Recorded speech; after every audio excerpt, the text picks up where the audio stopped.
نحمده ونصلي على رسوله الكريم اما بعد فاعوذ بالله من الشيطان الرجيم بسم الله الرحمن الرحيم رب اشرح لي صدري ويسر لي امري واحلل عقدة من لساني يفقهوا قولي. صفحہ 243. نماز سفر، جسے عام طور پہ آپ کیا بولتے ہیں؟ قصر. قصر کا مطلب ہوتا ہے چھوٹا. تو چونکہ انہوں نے چھوٹی نماز کی بات کی تو ایک عام نماز سے بھی چھوٹی ہوتی. سفر میں ظہر، عصر اور عشاء کی 4 فرض رکعتوں کو 2 پڑھنا قصر کہلاتا ہے. 4 رکعتوں کو 2 پڑھنا قصر کہلاتا ہے، یعنی کم کرنا کہلاتا ہے. فجر اور مغرب میں قصر نہیں. جو شخص بارادہ سفر اپنے گھر سے چلے اور گاؤں یا شہر کی آبادی سے نکل جائے تو وہ از روئے شریعت مسافر ہے.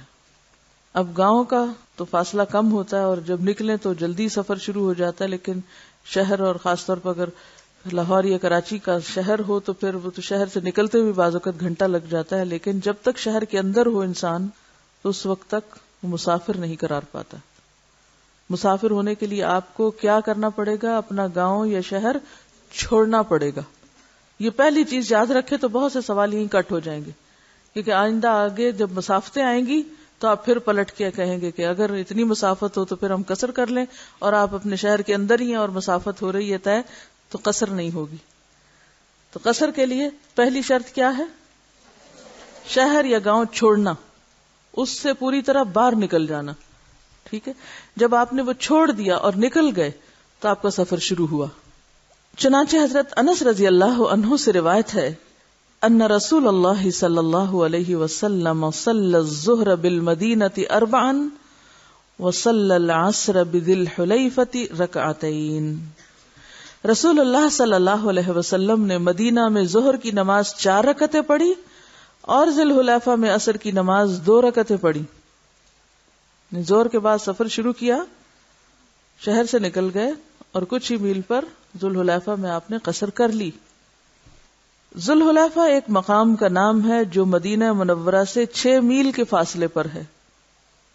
نبی صلی اللہ علیہ وسلم مکہ کے لیے روانہ ہوئے تو ذو الحلیفہ پہنچ کر نماز عصر کا وقت ہو گیا، پس آپ نے وہاں عصر میں قصر کر لی. رسول اللہ صلی اللہ علیہ وسلم جب 3 میل یا 3 فرسنگ کی مسافت پر نکلتے تو نماز 2 رکعتیں پڑھتے. تو اس سے کیا پتہ چلتا ہے کہ جب آپ اپنا شہر چھوڑ دیں اور سفر شروع کر دیں تو چاہے ابھی آپ کے 3 میل یا 6 میل ہی گزرے ہوں اور نماز کا وقت ہو جائے تو آپ قصر شروع کر سکتے ہیں. واضح؟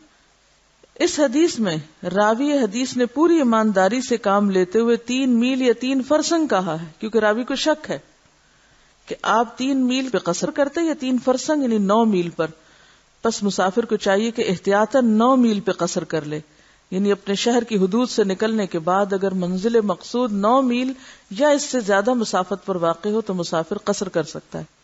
اب 2 صورتیں ہیں. ایک یہ کہ آپ لمبے سفر پہ جا رہے ہیں اور آپ شہر سے نکل گئے اور ابھی 3 میل کا ہی فاصلہ طے ہوا یا 6 میل کا ہوا تو آپ قصر کر لیں. لیکن اگر آپ گئے ہی ٹوٹل 3 میل کے فاصلے پر ہیں تو اس صورت میں احتیاط کیا ہے کہ پھر آپ 3 اور 6 کو چھوڑیں، پھر آپ کس پہ کریں؟ 9 پہ کریں، کیونکہ 3 فرسنگ کا لفظ بھی آتا ہے جو 9 میل پہ بنتا ہے. سمجھ گئے؟ کون بتائے گا کیا سمجھ آئی؟ کیونکہ میں آگے نہیں چلوں گی ورنہ آپ کے سوال بہت زیادہ ہوں گے. جیسے مدینہ سے مکہ جا رہے ہیں تو آپ نے اس موقع پر 6 میل پر قصر کر لی. فرسنگ والا احتیاطاً 9 میل والا جو ہے اس کو سامنے رکھے. حضرت ابن عمر رضی اللہ عنہ سے روایت ہے کہ میں رسول اللہ صلی اللہ علیہ وسلم، ابو بکر صدیق، عمر فاروق، عثمان غنی رضی اللہ عنہم کے ساتھ سفر میں رہا. یہ سب 4 کی بجائے 2 رکعتیں ہی پڑھا کرتے تھے. حضرت یعلا بن امیہ سے روایت ہے کہ میں نے حضرت عمر سے پوچھا کہ اللہ تو فرماتا ہے اگر تمہیں کفار سے خوف ہو تو نماز قصر کر لو تو تم پر کوئی گناہ نہیں. آج ہم امن میں ہیں، نماز قصر کیوں کریں؟ یعنی قصر تو حالت خوف کے لیے تھا، اب تو خوف ختم ہو گیا، اب کیوں قصر کی جائے؟ حضرت عمر نے فرمایا کہ یہ اللہ کا احسان ہے، اسے قبول کرو. انہوں نے کیوں یہ کہا کہ اللہ کا احسان ہے قبول کرو؟ کہ نبی صلی اللہ علیہ وسلم کی سنت یا آپ کا طریقہ یہ بتاتا ہے کہ آپ نے امن کی حالت میں بھی قصر کی ہے، یعنی اسے صرف مشروط نہیں رکھا گیا کس سے؟ حالت خوف سے۔ حضرت حارثہ بن وہب کہتے ہیں کہ نبی صلی اللہ علیہ وسلم نے ہمیں منا میں قصر نماز پڑھائی، حالانکہ ہم تعداد میں زیادہ اور حالت امن میں تھے، احرام کی حالت میں تھے۔ قصر کی حد، اگر کوئی مسافر کسی علاقے میں متردد ٹھہرے، متردد کیا ہوتا ہے؟ آج جاتا ہوں کل جاتا ہوں، سیٹ کنفرم نہیں ہو رہی، آج جاؤں گا یا کل، تو نماز قصر کرتا رہے، خواہ کئی مہینے لگ جائیں۔ بعض اوقات کوئی بیمار ہے، اس کو دیکھنے کے لیے آپ 1-2 دن کے لیے آئے، اور وہ بیمار ایسا ہے کہ جیسے کوئی ڈیتھ بیڈ پہ ہو۔ اب آپ سوچتے ہیں کہ میں اگر جاتا ہوں یہاں سے تو پھر آنا پڑے گا، بہتر ہے کہ میں تھوڑا انتظار کر لوں، یا تو مریض شفا یاب ہو جائے یا اللہ کو پیارا ہو جائے تو پھر ہی یہاں سے نکلوں۔ تو ایسی صورت میں ہو سکتا ہے کہ ایک مریض جو ہے وہ کئی مہینے تک اسی حال میں رہے، اور آپ بھی روز سفر کا ارادہ باندھتے ہیں اور توڑتے ہوں۔ تو یہ جو تردد کی کیفیت ہے، یہ کون سی کیفیت ہے؟ اس کو کیا شمار کیا جائے گا؟ سفر شمار کیا جائے گا، جب تک آپ کو ڈیفینیٹلی یہ نہ پتا چل جائے کہ آپ کس دن جا رہے ہیں۔ حضرت انس رضی اللہ عنہ عبد الملک بن مروان کے ہمراہ 2 ماہ بحیثیت متردد مسافر شام میں رہے اور نماز 2 رکعتیں پڑھتے رہے۔ 2 مہینے تک بھی انہوں نے قصر کی، کیونکہ وہ وہاں قیام کے ارادے سے نہیں گئے تھے، بس رکنا پڑ گیا اور پتہ بھی نہیں تھا کہ کس وقت چل پڑے۔ ابو جمرہ نصر بن عمران سے روایت ہے کہ میں نے ابن عباس سے سوال کیا کہ ہم غزوے کی غرض سے خراسان میں طویل قیام کرتے ہیں، کہاں مکہ اور کہاں خراسان، کیا ہم پوری نماز پڑھیں؟ آپ نے فرمایا 2 رکعتیں ہی پڑھا کرو، خواہ تمہیں کسی جگہ متردد مسافر کی حیثیت سے 10 سال قیام کرنا پڑے۔ تو اب فوجی ہے ایک شخص، تو یا تو یہ ہے کہ فوجیوں کو بتا دیا جائے کہ جی آپ یہاں 6 مہینے ہر صورت قیام کریں گے، پھر تو وہ پوری نماز پڑھیں گے، اور اگر حالت یہ ہو کہ معلوم نہیں آج چلے جائیں گے یا کل چلے جائیں گے تو پھر اس صورت میں قصر، یعنی صرف فوجی ہونا ہی نماز کو قصر نہیں کر دے گا، بلکہ کس سے قصر ہوگی؟ تردد سے، غیر یقینی حالت سے۔ یہ چند نکات آپ کو سمجھنے بے حد ضروری ہے قصر نماز میں، ورنہ آپ کنفیوژن سے نہیں نکل پائیں گے۔ اگر 19 دن تک ٹھہرنے کا ارادہ ہو تو نماز میں قصر کرے، اور اگر 19 روز سے زائد ٹھہرنے کا ارادہ ہو تو پھر پہلے ہی سے نماز پوری پڑھنی چاہیے۔ اس کے بارے میں اختلاف ہے، ٹھیک ہے، 19 دن ہے یا 15 دن ہے۔ ایک مسلک تو یہی ہے جس کا اظہار اس کتاب میں کیا گیا کہ 19 روز قیام کی نیت ہو تو نماز قصر کی جائے۔ ایک دوسرا مسلک 15 دن کا جو امام ابو حنیفہ کا ہے، جس پر ہم عام طور پر یہاں عمل کرتے ہیں۔ تیسرا مسلک 3 دن کا بھی ہے۔ اسی آخری مسلک کو علماء محققین کی اکثریت نے راجح قرار دیا اور اختیار کیا ہے، ٹھیک ہے، یعنی زیادہ تر علماء کیا کہتے ہیں کہ بس 3 دن تک سفر شمار ہوگا، بعض نے 4 کا دن بھی کہا ہے، لیکن 15 اور 19 کی رائے بھی موجود ہے۔ اب آپ کہیں گے یہ وجہ کیا ہے، کیوں اختلاف ہے؟ اب دیکھیے، حضرت ابن عباس روایت کرتے ہیں کہ رسول اللہ صلی اللہ علیہ وسلم نے ایک سفر کیا، پھر آپ 19 دن ٹھہرے اور 2 رکعتیں نماز پڑھتے رہے۔ وہ اس سے دلیل لیتے ہیں فتح مکہ کے موقع پر۔ ابن عباس فرماتے ہیں کہ ہم اپنے اور مکہ کے درمیان کسی منزل میں اقامت کے دوران 19 دن 2 رکعتیں پڑھتے ہیں، بس جب اس 19 دن سے زیادہ ٹھہرتے ہیں تو 4 رکعت پڑھتے ہیں۔ یہ کس کا عمل ہے؟ ابن عباس اور ان کے ساتھی کا، عبداللہ بن عباس۔ سفر میں اذان اور جماعت۔ مالک بن حویرث رضی اللہ عنہ کہتے ہیں کہ میں اور میرا چچا زاد بھائی آپ کی خدمت میں حاضر ہوئے تو آپ نے فرمایا کہ جب تم سفر پر جاؤ تو اذان اور اقامت کہو، پھر تم میں جو بڑا ہو وہ امامت کرائے۔ تو اس سے کیا پتہ چلتا ہے کہ قصر نماز کی بھی جماعت ہوگی۔ سفر میں 2 نمازیں جمع کرنا یہ بڑا اہم مسئلہ ہے۔ ابن عمر رضی اللہ عنہ سے روایت ہے کہ رسول اللہ صلی اللہ علیہ وسلم دوران سفر ظہر اور عصر کو، مغرب اور عشاء کو جمع کرتے تھے۔ جمع کی 2 صورتیں، جمع تقدیم کا کیا معنی ہوتا ہے؟ پہلے کرنا، اور جمع تاخیر لیٹ کرنا، یعنی ظہر کے ساتھ عصر اور مغرب کے ساتھ عشاء کی نماز، یعنی پہلی نماز کے وقت میں دوسری نماز کو پڑھنا، وہ کیا کہلاتا ہے؟ جمع تقدیم، یعنی آپ نے پہلے ہی جمع کر لی۔ تاخیر میں عصر کے ساتھ ظہر اور عشاء کے ساتھ مغرب کی نماز پڑھنا۔ حضرت معاذ بن جبل رضی اللہ عنہ سے روایت ہے کہ غزوہ تبوک کے موقع پر اگر رسول اللہ صلی اللہ علیہ وسلم سورج ڈھلنے کے بعد سفر شروع کرتے تو ظہر اور عصر کو اس وقت جمع فرما لیتے، اور اگر سورج ڈھلنے سے پہلے سفر شروع کرتے تو ظہر کو مؤخر کر کے عصر کے ساتھ ادا فرما لیتے۔ اسی طرح اگر سورج غروب ہونے کے بعد سفر شروع کرتے تو مغرب اور عشاء اسی وقت پڑھ لیتے، اور اگر سورج غروب ہونے سے پہلے سفر شروع کرتے تو مغرب کو مؤخر کر کے عشاء کے ساتھ پڑھتے۔ کتنی سہولت ہے نا دین میں، تاکہ ہر تھوڑی دیر کے بعد سفر روک نہ دیا جائے۔ یہاں سے اگر آپ کو اسلام آباد بھی جانا ہے اور ہر نماز پہ آپ گاڑی رکوانا شروع کر دیں اور 50 لڑکیاں نیچے اتر کے نماز پڑھنا شروع کر دیں اور کچھ واش روم میں چلی جائیں اور کچھ رخصت کی وجہ سے کسی کھانے پینے کی دکان میں چلی جائیں، ان کو اکٹھے کرتے کرتے پھر 1 گھنٹہ لگ جائے۔ طویل ترین سفر تھا غزوہ تبوک کا، تو ظاہر ہے کہ کئی دن لگے اس سفر میں۔ تو آپ اگر تو سورج ڈھلنے سے پہلے یعنی ظہر کا وقت نہیں ہوا، مثلا 11 بجے آپ چلیں، تو پھر آپ ظہر کا وقت آنے پہ روکتے نہیں تھے قافلہ۔ کب روکتے تھے؟ جا کے عصر ٹائم پر۔ اور ظہر کو کب پڑھتے تھے؟ عصر کے وقت میں۔ اور اگر سورج ڈھل چکا ہوتا، نماز کا وقت ہو چکا ہوتا، تو ظہر پڑھتے اور ظہر کے ساتھ عصر بھی پڑھ کے اور سفر شروع کرتے، پھر جا مغرب پہ روکتے ہوں گے یا اس کے بعد۔ سمجھ آئی کہ نہیں آئی؟ سب کو؟ جس کو نہیں آئی وہ ہاتھ کھڑا کرے تاکہ میں دوبارہ بولوں۔ غزوہ تبوک میں کئی دن کا سفر تھا۔ کتنے میل دور تھا؟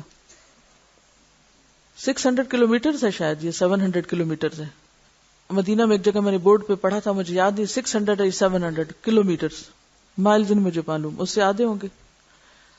اب آپ خود سوچے کہ اتنا سفر اگر آپ اونٹوں پہ اور پیدل سفر کر رہے ہیں تو 1 دن میں ہو جائے گا، 2 دن میں، کئی دن لگیں گے، شاید ہفتہ لگ جائے۔ اب اس میں ظاہر ہے کہ ایک پورا لشکر جا رہا ہے، 2-4 لوگ نہیں۔ کتنے لوگ تھے جنگ تبوک میں کسی کو یاد ہے؟ 30,000 صحابہ تھے، اور غزوہ تبوک جو تھا وہ طویل ترین سفر تھا۔ تو آپ سوچئے کہ 30,000 لوگوں کو اٹھانا بٹھانا، نماز کے لیے اکٹھا کرنا اور پھر دوبارہ ساتھ لے کے چلنا، اور اتنی دور تک چلنا کتنا کٹھن کام ہوگا۔ اسی لیے اس کو کیا کہا جاتا ہے؟ جیش العسرہ، تنگی کا لشکر، یعنی تنگی کا سفر، بہت مشکل سفر تھا۔ ذرا امیجن کریں تھوڑی دیر کے لیے کتنا بڑا کراؤڈ ہوگا، سارے جا رہے ہیں۔ اب ہے بھی ایک جنگ کا سفر، کوئی سپیکر نہیں، کوئی مائک نہیں۔ کیا یہ پاسبل ہوگا کہ ہر نماز کے وقت سب کو روک کے نماز پڑھائی جائے، پھر 1-1.5 کے بعد اگلی نماز کا وقت آ جائے، پھر روک دیا جائے، پھر مغرب آ جائے، پھر روک دیا جائے، پھر عشاء آ جائے، پھر روک دیا جائے؟ بتائیں پہنچیں گے کب؟ اور یہ صرف اس سفر میں نہیں، ہر سفر میں یہ ہوتا ہے۔ سفر کو قطعۃ من العذاب کہا گیا ہے۔ اس کو میکسیمم طے کر کے پھر کسی جگہ آپ بریک لیں اور وہاں آپ دیکھ لیں کہ پچھلی نماز کو اگلی سے یا اگلی کو پچھلی سے کس کو کس کے ساتھ آپ کو جمع کرنا ہے۔ ٹھیک ہے؟ اور یہ اس دور میں ہی نہیں، آج بھی ایسے ہی ہوگا، کیونکہ آپ صلی اللہ علیہ وسلم نے یہ نہیں کہیں فرمایا کہ یہ صرف میرے دور کے لیے سہولت ہے۔ آج بھی ہم ان سہولتوں سے فائدہ اٹھا سکتے ہیں۔ اب آپ دیکھیے اس حدیث کی تائید اور کس نے کی ہے؟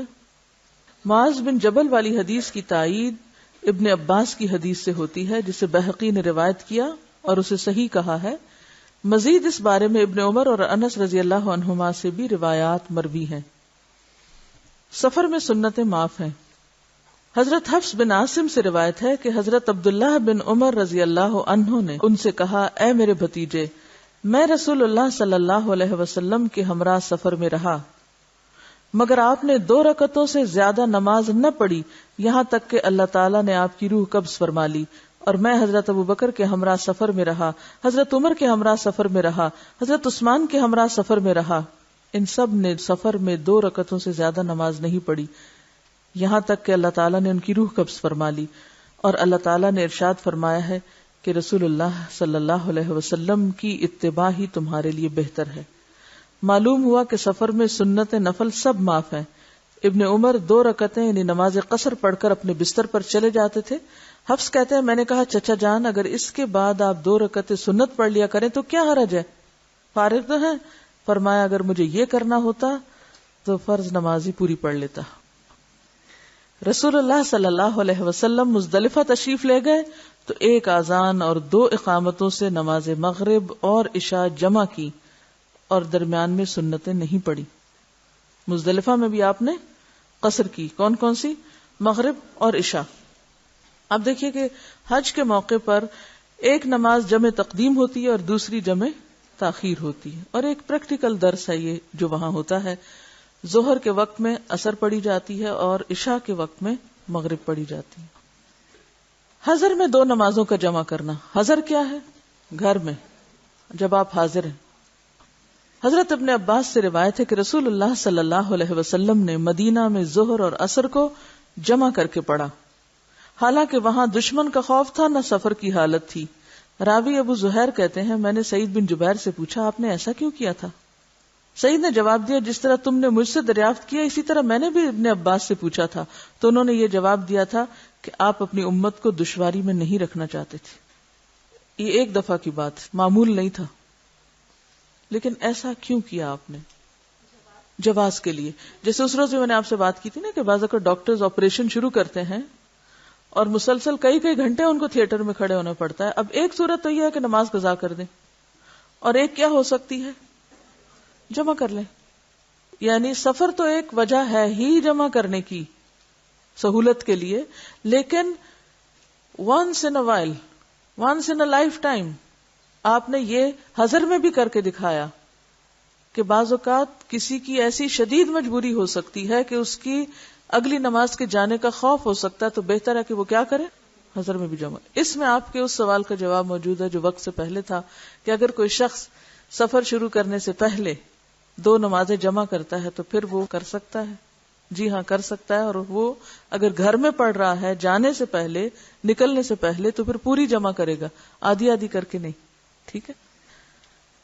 حضرت ابن عباس سے روایت ہے کہ رسول اللہ صلی اللہ علیہ وسلم نے دشمن کے خوف اور سفر کے بغیر ظہر اور عصر کو اور مغرب اور عشاء کو ملا کر پڑھا. ٹھیک ہے. اور یہ صحیح مسلم کی روایت ہے، یہ جو اوپر آئی ہے نا، یہ جمع کرنی بغیر کسی وجہ. لیکن یہ یاد رکھیے کہ یہ ایک دفعہ کی بات ہے، صرف جواز پیدا کرنے کے لیے، معمول نہیں ہے. حضرت عبداللہ بن شقیق سے روایت ہے کہ ایک مرتبہ حضرت ابن عباس نے بصرہ میں عصر کے بعد ہمیں خطبہ دینا شروع کیا، یہاں تک کہ سورج غروب ہو گیا اور ستارے چمکنے لگے. کسی نے کہا کہ نماز مغرب کا وقت ہو چکا ہے. آپ نے فرمایا مجھے سنت نہ سکھاؤ. میں نے رسول اللہ صلی اللہ علیہ وسلم کو ظہر اور عصر اور مغرب اور عشاء کی نماز ملا کر پڑھتے ہوئے دیکھا ہے. عبداللہ بن شقیق کہتے ہیں کہ مجھے شبہ پیدا ہوا. میں نے حضرت ابو ہریرہ سے دریافت کیا تو انہوں نے اس کی تصدیق کی. تو اس سے یہ پتہ چلتا ہے کہ کسی خاص ایسے موقع پر، اب مجھے نہیں معلوم اس کا کانٹیکسٹ کہ خطبے کی نوعیت کیا تھی، کوئی ضرور اہم بات ہوگی. تو جہاں کہیں کوئی اہم بات ہو، کسی دشمن کے حملے کا خطرہ ہو، لوگوں کو کوئی اہم چیز بتانی ہو، تو ایسی صورت میں اگر نماز میں تھوڑی سی تاخیر بھی ہو جائے، مثلا ایک لیکچر شروع ہو چکا ہے، جیسے ابھی یہاں ظہر کی نماز ہی کا مسئلہ ہے، یا تو یہ کہ ہم آپ کو 1 بجے چھٹی دیں یا 12:30 دیں. اب آپ دیکھیں 8:30 آپ پہنچے اور 12:30 چھٹی کر جائیں، گھر بار چھوڑ کے آئیں، گھنٹے کے سفر طے کر کے، اور یہاں آ کر آپ 4 گھنٹے پڑھیں تو ورث نہیں. علم حاصل کرنا بھی ایک فرض ہے اور ایک عبادت ہے. لہذا جب دو چیزیں ساتھ آ جائیں تو اگر وقتی طور پر، یہ نہیں کہ روٹین کے طور پر اور ساری زندگی کے مسئلے کے طور پر، اگر کبھی وقتی طور پر ایسی کوئی ایمرجنسی ہو، جیسے عام طور پر تعلیم کا کوئی معاملہ ہو، یہاں بھی خطبہ آپ دیکھیں کہ تعلیم ہی کا ایک حصہ ہے، اس کی وجہ سے اور کوئی اہم چیز ہو تو بعض اوقات اس درجے کی تاخیر بھی ہو سکتی ہے. لیکن عمومی طور پر جو ایک روٹین کی لائف ہے اس میں اول وقت ہی نماز پڑھنا افضل ہے، یا کم از کم جواز کے وقت میں، وقت کے اندر. اگر 10 منٹ بھی پہلے آپ نماز پڑھتے تو ٹائم کے اندر ہی آپ نماز پڑھ رہے ہیں. لیکن اس سے بہتر یہ ہے کہ آپ فرض اس سے بھی ارلی پڑھ کر باقی اگر سنت نفل گھر جا کے اس میں پڑھتے ہیں تو کوئی بات نہیں. اور جیسے کہ آج کل آپ سب کے ساتھ ہو رہا ہے کہ 1:15 بجے اذان ہو جاتی، 1:30 بجے چھٹی ہوتی ہے، تو پھر وضو کرتے کراتے 1:45 ہو جاتے ہیں، یا بعض اوقات 2 بھی ہو جاتے ہیں. تو وہ اول وقت نہیں ہوتا. لیکن یہ کیفیت ان 2 مہینوں کے لیے ہے کہ جس میں آپ میں سے بہت سارے لوگ گھر بار چھوڑ کے اور ایک مسافری کی کیفیت میں بھی ہیں. تو ایسی صورت میں تھوڑی بہت تاخیر ہو بھی جائے کسی شدید مجبوری کی وجہ سے، کیونکہ اس کا کوئی اور آلٹرنیٹ نہیں، یا یہ تھا کہ ہم آپ کو ظہر کی نماز کا وقفہ دیں پہلے ایک بریک دیں، پھر دوسری بریک دیں، پھر اس کے بعد پھر کلاس کریں اور 3 بجے چھٹی دیں، وہ بھی خواتین کے لیے ممکن نہیں. ہم نے ساری پاسبلٹی پہ غور کیا تھا کہ کس طرح آپ کو اول وقت میں ظہر پڑھائیں، اور خاص طور پہ جب ہم وہ مسئلہ پڑھا رہے تھے کہ اول وقت کی جو نماز ہے اس پر اللہ نے بخشش کا وعدہ کیا ہے. تو ایسی صورت میں ایکسیپشنلی، ضرورتاً، مجبوری کے طور پر تاخیر بھی ہو سکتی ہے، لیکن وہ تاخیر زندگی کی عادت نہ بن جائے. کبھی کبھار جمع بھی ہو سکتی ہے لیکن وہ روٹین نہ بن جائے. تو کوشش یہی کرنی چاہیے کہ جو نماز کے اوقات ہم نے پڑھے ہیں ان اوقات کے اندر کی طرف نماز ہو، باہر نہ نکلے سوائے سفر کے یا پھر کسی شدید مجبوری کے. اور آپ صلی اللہ علیہ وسلم نے چونکہ ایسی مجبوری تو کوئی نہیں تھی لیکن یہ کر کے اس لیے دکھایا کہ کسی کے اوپر نماز میں حرج نہ ہو. یہ سارے طریقے اس لیے اختیار کیے گئے کہ لوگ نماز نہ چھوڑ دیں. ہمارے ہاں کیا ہوتا ہے، جب لوگوں پہ بہت تنگی کر دی جاتی ہے تو اس کا نتیجہ کیا نکلتا ہے؟ لوگ نماز ہی نہیں پڑھتے کہ وہ ان کے بس سے باہر ہو جاتا ہے. تو ایسی صورت میں وہ ساری لمٹس، حدود، رخصتیں اور جواز پتہ ہونے چاہیے. ایسے تمام لوگ جن کو ایسی مجبوری ہو کہ مثلا وہ بتا رہی ہیں 12 سے 5 تک مسلسل کلاس ہوتی ہے یونیورسٹی میں، تو بات یہ ہے کہ اوقات نماز کا کیلنڈر ہونا چاہیے کہ اگر آپ دیکھ رہے ہیں کہ سورج ڈھل چکا ہے تو 5 منٹ ایکسکیوز کر کے آپ پہلے فرض پڑھ لیں اور پھر کلاس میں جا کے بیٹھیں. اور اسی طرح بعض اوقات طویل دن ہوتے ہیں. یہاں تو مسلمان ملک میں تو اتنی مشکل نہیں ہوتی، باہر کی یونیورسٹیوں میں جنرلی پرابلمز ہوتے ہیں. بعض اوقات جمعہ بھی پڑھنے کے لیے بچوں کو مشکل ہوتی ہے کیونکہ قریب میں مسجد میں اگر نہیں ہے، یونیورسٹی کے اندر ارینجمنٹ نہیں، تو دور جانے میں پھر گاڑیاں نہیں ہوتی، ٹرانسپورٹ نہیں ہوتی، مسجد تک پہنچنا دشوار ہوتا ہے. تو اس میں کئی ایک مسائل ہوتے ہیں. اب تو خیر ہر جگہ مسلمانوں کی آبادی اتنی ہوگی کہ انہوں نے اپنے اپنے علاقوں میں وہیں پر ہی جمعے وغیرہ کا بھی انتظام کر لیا ہے. تو ایسی صورت میں ہمیشہ اوقات نماز کا کیلنڈر آپ کے ساتھ ہونا چاہیے. کیا نماز کا وقت داخل ہو گیا چاہے اذان نہیں ہوئی آپ نماز پڑھ لیں. بیچ میں بریک ہوئی، 10 منٹ کی بریک ہوئی ہے، آپ اوقات نماز کا چارٹ چیک کریں، ٹائم ہو گیا آپ فوراً نماز پڑھ لیں. کہیں جاب آپ کریں گے، کہیں اسکول میں بچے آپ کے پڑھتے ہوں گے، اس طرح تو نمازیں ضائع ہو جائیں گی. اس کا جواز نہیں ملتا. ہاں کبھی کبھار کوئی ایسی ایمرجنسی ہو سکتی ہے. اب دیکھیے کہ بعض اوقات حضر میں بھی کیسے کیسے حادثات ہوتے ہیں. کبھی کہیں زلزلہ آ جاتا ہے، کبھی کہیں کوئی وبا پھوٹ پڑتی ہے، کوئی ایکسیڈنٹ ہو جاتا ہے، کوئی خدا نخواستہ موت ہو جاتی ہے، کوئی ایسی مصیبت آ جاتی ہے کہ جو آپ کو اس طرح اپنے اندر مشغول کر لیتی ہے. جیسے آپ دیکھیں غزوہ خندق کے موقع پر اتنا زیادہ دشمن کا خوف اور مشکل تھی کہ آپ صلی اللہ علیہ وسلم نے نمازیں پھر اکٹھی کی بعد میں. اور ہم میں سے ہر ایک کے اندر اتنا شعور ہونا چاہیے کہ فرض ٹائم پر ہی ادا کرنا ضروری ہے، کیونکہ ان الصلاۃ کانت علی المؤمنین کتابا موقوتا، کہ نماز مومنوں پر وقت کی پابندی کے ساتھ ہی فرض ہے. وہ ہے ایک اصل سچویشن، یہ ہے ایکسپشنل، بہت ہی ریئر کیسز میں، روٹین میں نہیں. اب آپ وضو کر کے کھڑے، مہمان آ گئے، السلام علیکم، بٹھائیں، پانی شانی پلائیں، 5-7 منٹ، اور اس کے بعد آپ جا کے فرض نماز پڑھ لیں، پھر تھوڑا ان کے پاس بیٹھ جائیں، پھر جا کے سنت پڑھ لیں. ٹھیک ہے، لیکن چھوڑ نہیں سکتے مہمانوں کی جیسے نماز. اچھا سوال ہے کہ قصر کن کن گھروں میں ہو سکتی؟ ایک گھر دنیا میں جس کو آپ قیام گاہ کہتے ہیں کہ یہ میری قیام گاہ ہے، جہاں آپ کا گھر بار بچے ہیں، جہاں آپ ود فیملی رہتے ہیں، وہ کیا ہے؟ آپ کا گھر شمار ہوگا، چاہے آپ پوسٹنگ پہ ہیں، چاہے آپ کسی بھی وجہ سے ہیں. اور باقی سارے گھر آپ کے لیے کیا شمار ہوں گے؟ سفر. چاہے وہ رشتہ داروں کے گھر ہیں، چاہے امی کا گھر ہے، چاہے کسی کا بھی گھر ہے. تو ایک جگہ آپ کا قیام ہے، اس جگہ آپ پوری پڑیں گے، اور باقی جہاں جائیں گے وہاں آپ اگر اتنی مدت قیام کریں جس کو سفر شمار کیا جائے گا، اور اتنا دور ہے کہ جس کو سفر کی مسافت شمار کیا جائے گا، تو آپ وہاں پر کیا کریں گے؟ پھر قصر پڑیں گے. جہاں آپ زیادہ رہ رہے ہیں اس کو آپ نے قیام بنا لیا، یا ہاسٹل میں رہتے ہیں وہ آپ کا اب کیا ہے؟ قیام گاہ ہو گئی، اور دوسری ساری جگہ پھر سفر کی جگہ ہو جائیں گی. ایک سوال تھا کہ آپ سفر شروع کرنے لگے ہیں، ٹھیک ہے، سفر شروع کرنے لگے ہیں کہ ظہر کا وقت داخل ہو گیا، لیکن آپ کا سفر ایسا ہے، مثلا آپ بس پہ بیٹھے ہیں اور آپ کو پتا ہے کہ اس نے کہیں نہیں روکنا، مغرب پہ جا کے روکے گا، عصر آپ کی بس میں آئے گی. تو آپ نے پیچھے کیا پڑھا تھا کہ فرض نماز سواری پر نہیں ہوتی، پڑھا تھا نا یہ، سب کو یاد ہے. فرض نماز آپ جمع تو کر سکتے ہیں، اس کو سواری پہ نہیں پڑھیں. اب آپ کیا کریں گے؟ عصر بھی گھر سے پڑھ کے چلیں گے. مان لیا اب عصر جو گھر میں پڑھیں گے وہ آدھی پڑھیں گے کہ پوری پڑھیں گے؟ کیونکہ آپ گھر میں پڑھ رہے ہیں. ٹھیک ہے. اسی طرح سفر میں آپ کی مغرب آ گئی راستے میں، ٹھیک ہے. اب آپ گھر پہنچے عشاء کے وقت، اب قصر پڑھیں گے یا پوری پڑھیں گے؟ دونوں پوری پڑھیں گے. مغرب تو ویسے ہی پوری پڑھتے ہیں، مغرب کے جو فرض ہے اس میں تو ویسے ہی قصر نہیں. گھر آ کے آپ عشاء بھی پڑھیں گے پوری اور مغرب بھی ساتھ پڑھ لیں گے. ٹھیک. دیکھیے کیا ان احادیث میں کہیں جائیداد کا کوئی مسئلہ پڑھا ہے آپ نے؟ آپ کو معلوم ہے مکہ میں مسلمانوں کی جائیدادیں تھی نا؟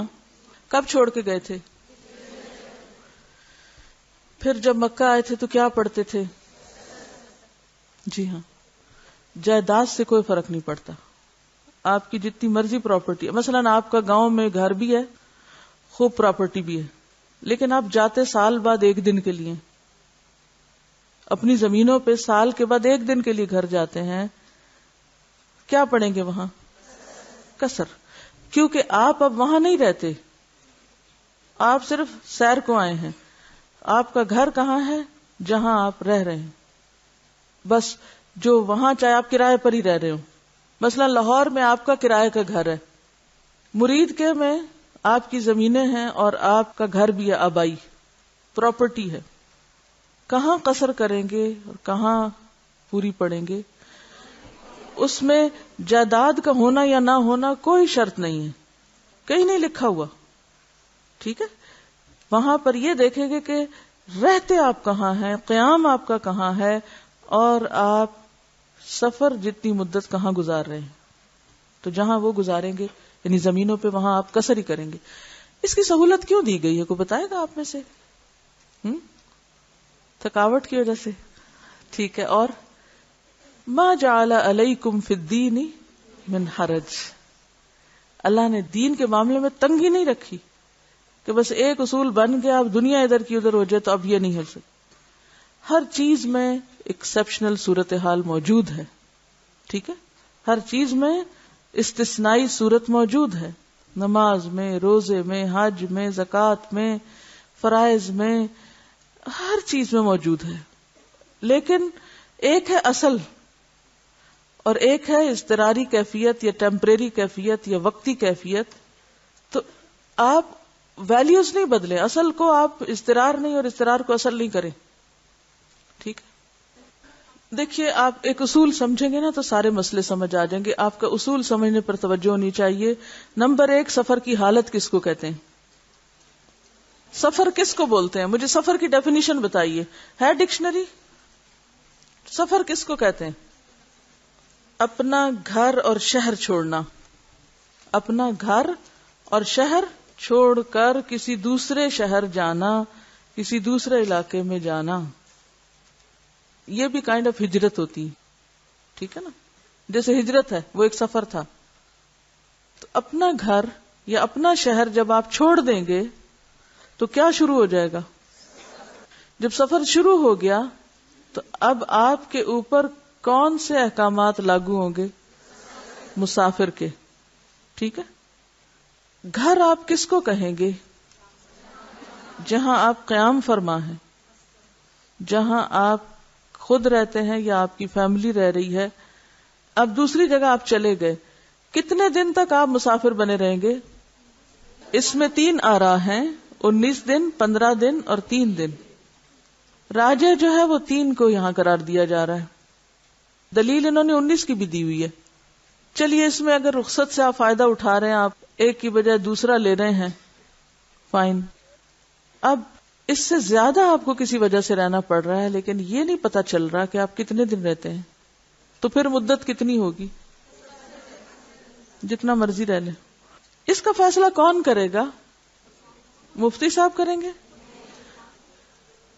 یہ آپ خود کریں گے. تو اس لیے آپ کو بھی پتا ہونا چاہیے کہ مجھے کتنے دن تک قصر کی اجازت ہے، کتنے دن تک میں مسافر شمار ہوں گا، اور کب میں دوسرے گھر جا کر بھی مقیم بن جاؤں گا. یعنی گھر جب آپ چھوڑتے ہیں، شہر چھوڑتے ہیں، تو آپ مسافر تو بن گئے، لیکن دوسری جگہ جا کے آپ پھر ٹک گئے تو اب آپ مسافر نہ رہے، اب آپ پھر کیا بن گئے؟ وہاں قائم ہو گئے، مقیم ہو گئے، دائم ہو گئے. ٹھیک ہے. اب آپ دیکھیں کہ یہاں آپ ہاسٹل میں آئے ہوئے ہیں، تو آج کل آپ کا قیام کہاں ہے؟ کوئی آپ سے پوچھتا ہے آج کل آپ کہاں رہ رہی ہیں، تو یہ قیام ہے نا آپ کا. گھر آپ کتنے دن کے لیے جاتی ہیں؟ تو وہ کیا ہو گیا؟ وہ سفر ہو گیا. ٹھیک ہے. جب آپ گھر چلی جائیں گی نا اور پھر کسی دن یہاں آئیں گی ایک دن کے لیے، تو پھر لاہور قیام گاہ نہیں ہوگا آپ کی، پھر کیا ہوگا؟ یہ سفر بن جائے گا اور وہ آپ کی قیام گاہ بن جائے گی. تو جہاں آپ 15 دن یا 19 دن یا بعض رائے میں 3 دن رہنے لگ جاتے ہیں، تو وہاں آپ کیا بن جاتے ہیں؟ مقیم بن جاتے ہیں. ٹھیک ہے. اب سمجھ آ گئی کہ نہیں آئی؟ یہ کہتی ہیں کہ اگر آپ 2 جگہ اس طرح رہتے ہیں کہ 2 دن ادھر، پھر 2 دن ادھر، پھر 2 دن ادھر، پھر 2 دن ادھر، تو نہ آپ یہاں مسافر ہیں محترم اور نہ ادھر مسافر ہیں، آپ دونوں جگہ مقیم ہیں. ٹھیک ہے. یہ بالکل ایسا ہی ہے کہ بعض لوگوں کی جاب لاہور میں ہے، رہتے وہ کہاں ہیں؟ شیخو پورہ رہتے ہیں یا گوجرانوالا رہتے ہیں. ایسے ہیں نا کئی لوگ، روز آتے اور جاتے ہیں نا. تو پھر کیا کریں گے؟ وہ یہاں ان کی جاب ہے، وہاں ان کا گھر ہے، دونوں جگہ ہی مقیم ہے. وہ یہ سارا علاقہ ان کے لیے کیا شمار ہو جائے گا؟ کیونکہ یہاں بھی روز آ رہے ہیں اور وہاں بھی روز موجود ہے. اگر مختلف جگہوں پہ جا رہے ہیں پھر سفر ہے. یعنی یہ روٹین بن گئی نا، جو چیز روٹین میں آ گئی، آپ کا ایک ریگولر لائف سٹائل ہے. ان کا سوال ہے، بیٹیاں اگر میکے آئیں گی تو کون سی نماز پڑھیں گی؟ اگر وہ تھوڑے دن کے لیے آتی ہیں اور آ کے ٹکتی نہیں ہیں، ٹک جائیں تو پھر پوری پڑھیں گی، کیونکہ آپ نے ان کو رخصت کر دیا کہ نہیں، یا گھر داماد بنایا.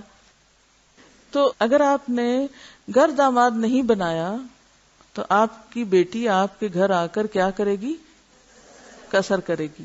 اور اگر آپ نے بیٹی رخصت کر کے بھیج دی ہے تو اس کا گھر اب وہ گھر ہے جہاں اس کا شوہر اور سسرال وغیرہ ہیں. آپ کا گھر کیا ہے اس کے لیے؟ سفر ہے. اگر اس کی وجہ دیکھیں نا کہ کیوں، مثلاً ایک بیٹی وہ کراچی سے آتی ہے 2 دن کے لیے آپ کے پاس، اور موسم کا بھی اتنا فرق ہے اور حالات بھی، اور بچے بھی چھوٹے ہیں اور بچوں کو آتے ہی الٹیاں شروع ہو گئی ہیں اور اس کو نمازیں بھی پوری پڑھنی پڑ رہی ہیں. ٹھیک ہے، اگر زیادہ دن کے لیے رہ رہی ہے پھر تو وہ پہلے 1-2 دن تکلیف ہوگی، آہستہ آہستہ وہ سب ٹھیک ہو جائے گا تو پوری پڑے گی. تو دیکھیے کہ شریعت میں قصر کے لیے نہ تو جداد زمین کی بات کی گئی، نہ میکا سسرال بات کی گئی، بس قیام اور سفر 2 چیزوں کی بات کی گئی. ایک گھر جہاں آپ مستقل رہیں یا آپ جاب کر رہے ہیں، اور دوسرا گھر جہاں آپ ٹیمپریریلی جائیں. بس وہ کوئی بھی ہو سکتا ہے، چاہے وہ آپ دوست کا گھر ہے، رشتہ دار کا گھر ہے، ماں باپ کا گھر ہے، سسرال کا گھر ہے، جس مرضی کا گھر ہے. کیونکہ ہمیں سفر کے احکام میں کوئی بھی اور وجہ نہیں ملتی سوائے سفر اور حضر کے. بس یا آپ سفر میں ہیں یا آپ حضر میں ہیں. آپ خود دیکھ لیجئے آپ کہاں ہیں. پھر سفر کی مدت اور سفر کی مسافت 2 چیزیں آپ دیکھیں گے. مسافت کا بھی آپ نے پڑھ لیا، مدت کا پڑھ لیا. یعنی سفر منسلک ہے 2 چیزوں سے. کس سے؟ مدت اور مسافت. سفر میں 2 چیزیں کاؤنٹ کریں گے، کیا؟ مدت اور مسافت. دیکھیے میں ایک چھوٹی سی مثال آپ کو دیتی ہوں. آپ کی بیٹی کسی دوسرے ملک میں رہتی، سعودی عرب میں رہتی، وہ آئی ہیں اور لاہور میں ان کا میکا ہے. 2 دن انہوں نے یہاں رہنا ہے، پھر ان کا سسرال ہے آگے کسی اور شہر میں، آگے جانا ہے. اب آپ دیکھیں کہ کتنی مشقت ہے نا، کہ اگر وہ ایک جگہ آ کے صرف اس لیے پوری پڑ رہی کہ یہاں اس کا میکا ہے اور پھر اس کو آگے جانا ہے اور سسرال ہے اور پھر اس کو وہاں سے پھر آگے جانا ہے. تو ایسا شخص جو مسلسل سفر میں ہو اس کو شریعت سہولت دیتی. سہولت کیوں دی گئی ہے؟ یعنی سفر میں آدھی نماز کیوں کہی گئی؟ کیونکہ سفر انسان کسی مقصد سے کرتا ہے نا. سفر کس لیے کیا جاتا ہے؟ مقصد، کسی کام سے. السائحون کے بارے میں آپ نے پڑھا ہوگا قرآن پاک میں کہ سائحون جو جنت کا سودا کرتے ہیں ان کے سفر کے کیا مقاصد ہوتے ہیں؟ حلال تجارت، کام کاروبار، علم، حج، عمرہ، تبلیغ دین، جہاد، جنگ اور سیر و سیاحت عبرت کی نگاہ سے. 5 مقاصد بتائے گئے. حرام کاموں کے لیے کیا جانے والا سفر، اس میں بعض علماء کہتے ہیں قصر کی رخصت نہیں. تو وہ ایسا شخص تو میرا خیال نماز بھی نہیں پڑھے گا. ٹھیک ہے. تو اب آپ دیکھیے ایک اور جائز مباح مقصد کیا ہو سکتا ہے؟ رشتہ داروں کی ملاقات، کوئی شادی بیاہ یا کچھ. ٹھیک ہے نا. یعنی آپ علم کے لیے نکلے ہیں، آپ جہاد کے لیے نکلے ہیں، آپ عبرت کی سیاحت کے لیے نکلے ہیں، آپ حج عمرہ کے لیے نکلے ہیں. اگر آپ تبلیغ اور جہاد کو ایک ہی جگہ کر لیں، جہاد جنگ وغیرہ یعنی فی سبیل اللہ جس کو آپ بولتے ہیں، اور آپ رشتہ داروں کی ملاقات کے لیے نکلیں، یہ سارے جائز مقاصد ہیں. ان سارے جگہوں پر شریعت آپ کو سہولت کیوں دیتی؟ مثلا اگر آپ 3 دن کے لیے کسی شہر میں اترے ہیں کہ آپ کو وہاں کی لائبریریز دیکھنی، آپ مسافر ہیں، کیوں آپ کو آدھی نمازیں پڑھنے کی سہولت ہے؟ آپ جس کام آئے وہ میکسیمم کر لیں. اسی طرح اگر آپ کسی بزنس ٹرپ پر ہیں، جائز مقصد ہے، میٹنگز لمبی ہو سکتی ہیں، سفر طویل ہو سکتا ہے. اور سفر میں ایک اور چیز یہ بھی آپ دیکھیں، راستے بڑے بھولتے ہیں لوگ.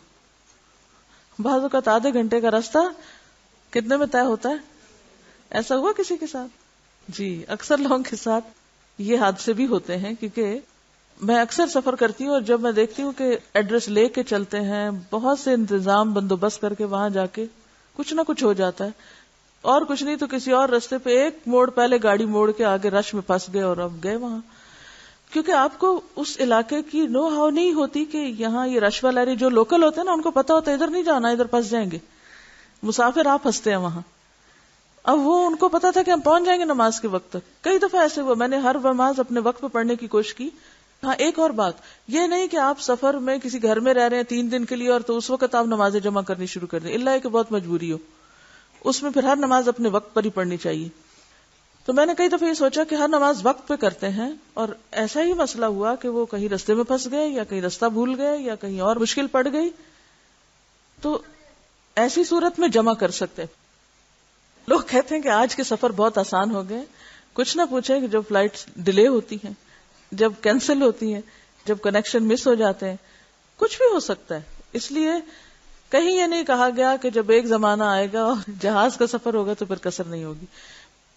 اگر 2-3 چیزیں سمجھ لیں، سفر کس کو کہتے ہیں، قیام کس کو کہتے ہیں، سفر کی مسافت کیا ہے، سفر کی مدت کیا ہے، تو انشاءاللہ باقی چیزیں اس کے اوپر رکھ کے خود ڈیسائیڈ کریں گے. کیونکہ ہر تھوڑی دیر کے بعد ایک سچویشن چینج ہو جائے گی، پھر آپ کس مفتی کے پاس دوڑیں گے؟ تو اصول یاد کر لیں اور باقی چیزیں اس پہ لے آئیں. 4 دن کی جو دلیل آپ نے مانگی تھی وہ میں آپ کو دے دیتی ہوں کہ حج کے موقع پر آپ نے مکہ میں 4 دن قیام کیا تھا، تو اس وقت آپ نے قصر پڑی تھی. تو وہ لوگ جو 4 دن کو جواز بناتے ہیں، اور حنبلی فقہا عام طور پر 4 ہی کو لیتے ہیں، تو ان کی دلیل یہی ہے کہ آپ صلی اللہ علیہ وسلم نے مکہ میں حج کے دوران 4 دن قیام کیا اور آپ نے اس میں قصر کیا، لہٰذا وہ اس دلیل کو لیتے ہیں. امام شوکانی کا یہی موقف ہے. لیکن بعض صحابہ نے 6 ماہ بھی 2 رکعت ادا کی. کیسے؟ حضرت ابن عمر آذربائیجان کے علاقے میں برف کی وجہ سے راستے بند ہو جانے کی بنا پر 6 ماہ 2 رکعت نماز ادا کرتے رہے، یعنی قصر ادا کرتے رہے، کیونکہ برف پڑ گئی. اچھا اب آپ کہیں کہ ان کو یہ تو پتا ہوگا کہ برف اتنی جلدی نہیں پگھلتی، تو جنہوں نے کبھی برف دیکھی نہیں وہ نہیں جانتے کہ برف پگھلنے کے طریقے کیا ہوتے ہیں. کبھی تو برف ایک دن میں پگھل جاتی اور کبھی برف دنوں نہیں پگھلتی. یو نیور نو کس وقت ٹیمپریچر ڈراپ ہو جائے اور فوراً برف پگھلنا شروع ہو جائے. یا بعض اوقات کیا ہوتا ہے شدید برف باری ہوتی، یوں لگتا ہے پتہ نہیں کتنے دن لگیں گے، تھوڑی دیر کے بعد شدید بارش شروع ہو جاتی، سب کچھ دھو دیتی. شدید ہوا چل پڑتی، سب خشک بھی کر دیتی. یہ تینوں چیزیں میں نے 3 دن میں دیکھی. ایک دن میں شدید برف باری، اگلے دن میں شدید بارش، اگلے دن میں شدید ہوائیں. ایسا لگتا تھا کہ پرسوں یہاں کوئی برف تھی نہیں. تو ایسی صورت میں یو نیور نو کہ یہ برف جو آج پڑی ہے اس کو 6 مہینے لگیں گے پگھلنے میں، اور خصوصاً مسافر کو تو پتہ نہیں ہو سکتا. اور ایسی جگہوں پر آج بھی دیکھیں، اب جو فلائٹس بند کر دیتے ہیں، جو بہت زیادہ اس طرح کے اسٹارم ہوتے ہیں، تو بعض اوقات ایسا ہوتا ہے کہ صبح شام کل پرسوں ترسوں آپ کو نہیں پتہ چلتا. تو تردد میں آپ کتنا بھی عرصہ رہ لیں، مسافر ہیں آپ، لیکن جب آپ نے پہلے سے ڈیسائیڈ کیا کہ میں اتنے عرصے کے لیے جا رہی ہوں، تو پھر آپ متردد نہیں ہیں، الا یہ کہ متردد ہوں. پھر اس کے بعد آپ دیکھیں کہ حضرت انس سے مروی ہے کہ رسول اللہ صلی اللہ علیہ وسلم کے کچھ صحابہ رام ہرمز کے علاقے میں 9 ماہ رہے، قصر کرتے رہے. اب یہ 4 دن نہیں ہے، 9 ماہ ہے. لیکن کیا تھی اس کے پیچھے بات؟ متردد. یہ غزوات میں جب گئے تھے نا، دور دور کے علاقے فتح کرنے، حضرت انس کسی غزوے کی وجہ سے فارس کے علاقے میں 2 سال مقیم رہے، قصر کرتے رہے، کیونکہ نہیں پتا تھا آج جانا ہے کل جانا ہے، آج کام ختم ہوتا ہے کل. اور ویسے بھی ایک سپاہی تھے یا کہنا چاہیے لشکر میں تھے، نہیں پتا کہ امیر کا آرڈر کس وقت آ جائے کہ تم یہاں سے فلاں جگہ چلے جاؤ. تو یہ فتویٰ پھر کون دے گا؟ آپ کا دل دے گا نا، جب آپ خود فیصلہ کریں گے کہ میں یہاں کس حیثیت میں ہوں. اور پھر جو 4 دن کی روایت ہے اس کے بارے میں آپ صلی اللہ علیہ وسلم نے مکہ اور اس کے گرد و نواح کے علاقے میں حجۃ الوداع کے موقع پر 10 دن گزارے، یعنی صرف مکہ میں نہیں بلکہ منا، عرفات وغیرہ میں کل 10 دن ایک جگہ سے دوسری جگہ منتقل ہوتے رہے اور 2 رکعت ادا کرتے رہے. ہوتا نا پہلے آپ عمرہ کرتے ہیں جا کے، پھر آپ وہاں سے منا جاتے ہیں، وہاں سے عرفات جاتے ہیں، مزدلفہ جاتے ہیں، منا آتے ہیں، مکہ آتے ہیں، واپس آتے ہیں. تو اس صورت میں آپ نے پھر کیا کیا؟ چونکہ ایک جگہ نہیں رہے، ادھر ادھر ادھر ادھر، تو اس سے پھر آپ سارا وقت قصر کرتے رہے. پھر اسی طرح 4 دن حجۃ الوداع کے موقع پر آپ صلی اللہ علیہ وسلم 4 دن مسلسل مکہ میں رہے اور قصر ادا کرتے رہے. اور پھر 4 ذو الحج کی صبح کو مکہ میں تشریف لائے تھے، 5 6 7 تک وہیں مقیم رہے، 8 کی صبح فجر پڑھا کر منا کی طرف روانہ ہوئے. ابن حجر کہتے ہیں چونکہ آپ 4 دن مکہ رہے تھے اور قصر کی تھی آپ نے ایک جگہ، تو اس لیے اس کو وہ اصل بناتے ہیں.